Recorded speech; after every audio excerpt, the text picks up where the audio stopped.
Hello everybody, welcome back to our YouTube channel. Today in this video I am talking about Idex stock. In this video we talk about stock pros and cons and technical analysis and latest news about it. Stock is trading at $0.097 with 1.12% negative in a day. We can easily see stock was volatile for a day.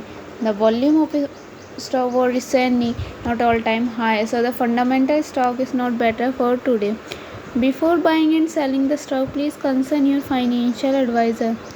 Today's video is done. Thanks for watching. Please subscribe my YouTube channel and like the video and also comment all related queries.